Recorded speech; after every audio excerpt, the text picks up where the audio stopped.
Hello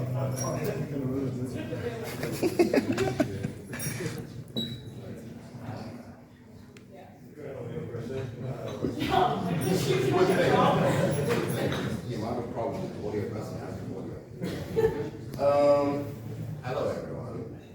My name is Ulysses, and today I have a presentation for you called Cash In, Cash Out.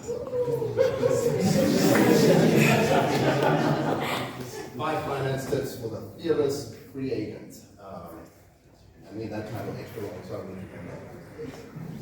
Okay, super fast intro. Who am I? My name is Ulysses. I'm an audio designer. I have, as of this moment, 7 games, both big and small, under my belt.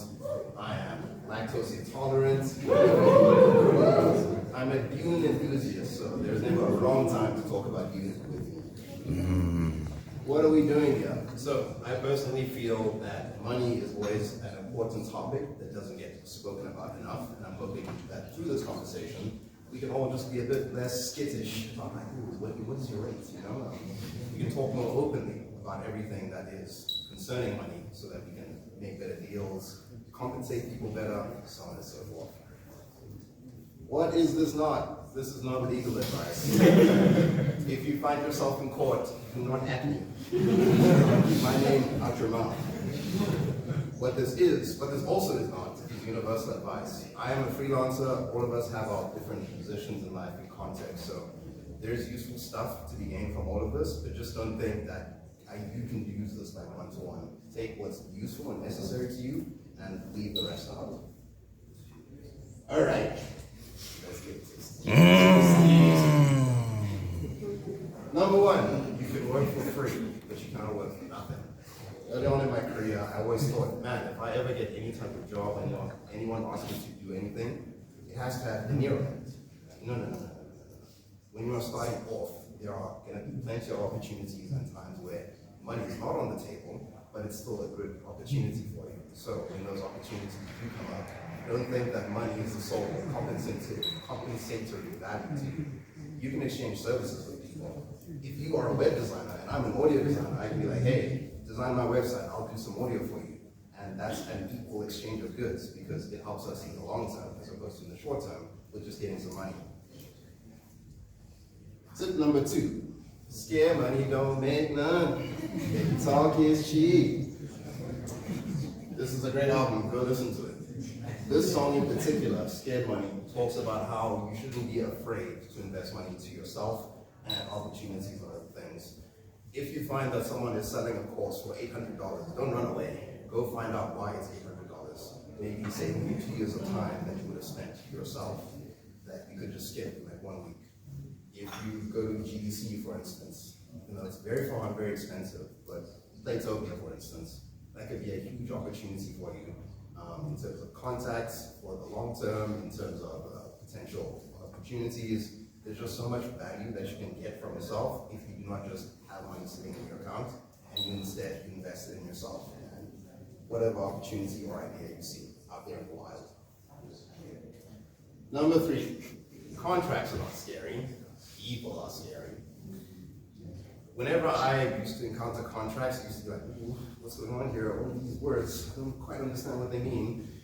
But in essence, a contract is just there to protect institutions, people, and ideas. So if you see something sketchy in a contract, know that that person is sketchy, not the contract.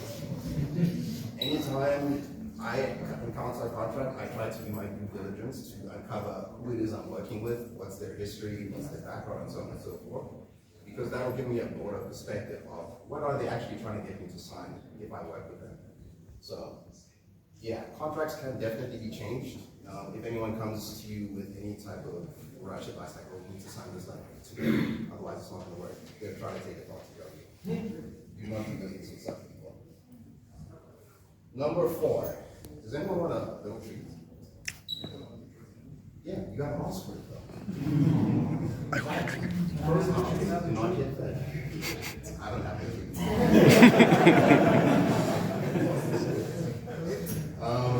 Yeah, oftentimes we are existing in this like game dev space and people say like, oh, there's a specific way in which you need to ask for things, and that is very true.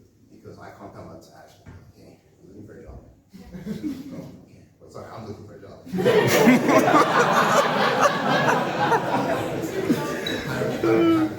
not gonna work.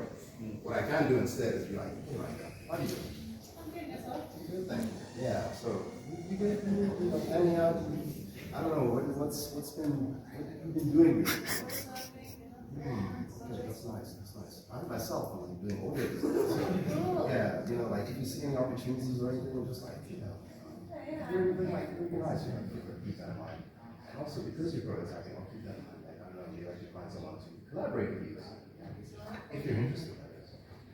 Yeah, it's been a pleasure speaking with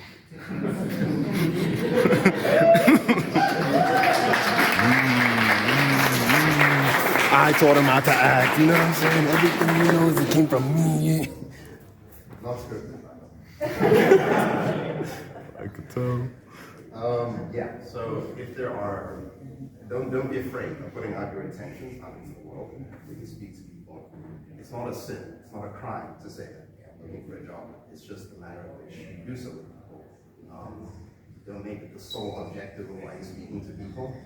That's how that works. You can't just make it known that I'm looking to do this is my aspiration, so on and so forth, because that will stick in people's minds. Yeah, you never know where opportunities come from, so just keep your attention out there. Follow this person, making great in Australia. They have banger tweets or skeets. Number 5, what's in a rate? Oftentimes people come up to me and be like, oh, what do you charge for your rates and everything? And I feel like the question itself begs a deeper description and analysis of why we even like what is a rate personally to you. So what I've come across in my 2.5 years of experience is that there are 3 primary ideas. The first is that there is your rate.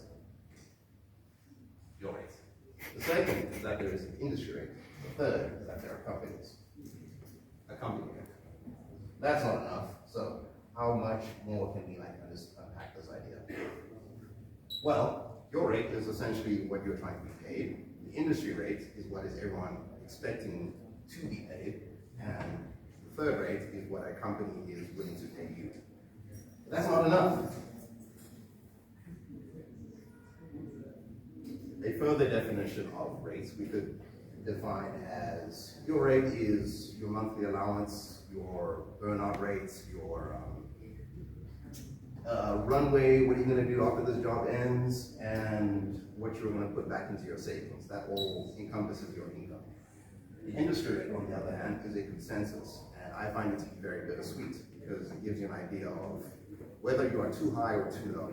So if you're too low, then you can push up your rates and be like, oh, I need to be closer to the average. If you're too high, you should understand that maybe my rate is too high. People are going to be scared of what I'm offering. Then when it comes to companies, we all need to understand that we live in a capitalistic society. What does that mean? It means businesses always want to make profits. As much as we have all of these different types of organizations, acceleration programs, there's an inherent pattern to which they are trying to move towards. So always keep that in mind if you're thinking, what is the budget that they're willing to let go of to me as a working person or extending my services. But that still is not enough. So what I tend to organize this kind of statements in general is if you're thinking about your rates, think about how you're rationalizing the money that you're asking for.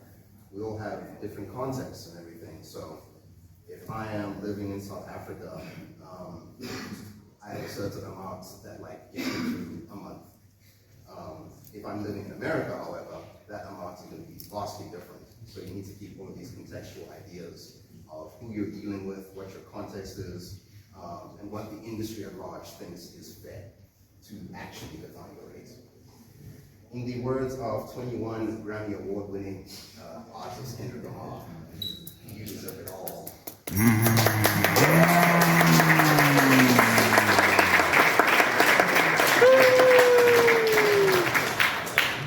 There's a bit more, unfortunately. So this is a very practical way of thinking about rates. So say you ask for 300 Rand per hour. Whoa, I've got 5 minutes left, that's cool. And maybe I'll skip the example, but this is just a basic breakdown of how you could think of what you should ask for your rates. Just add 25% on because people will try and haggle you down.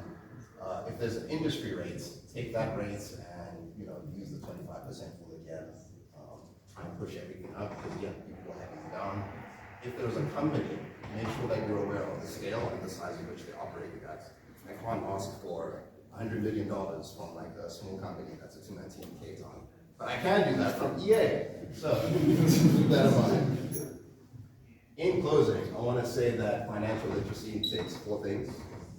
Time with money, thinking about it, thinking about how to move it, how it keeps going on and so forth. Practice using it. You need to send invoices, you need to receive invoices, you need to receive commissions, so on and so forth. You need friends. You need people who are establishing a knowledge base of what is money like to you. How are we spending it? How are we keeping it? How did I lose so much money so quickly? You need all of those mistakes to help you learn more about this concept. And then most importantly, you need money. So go get some money.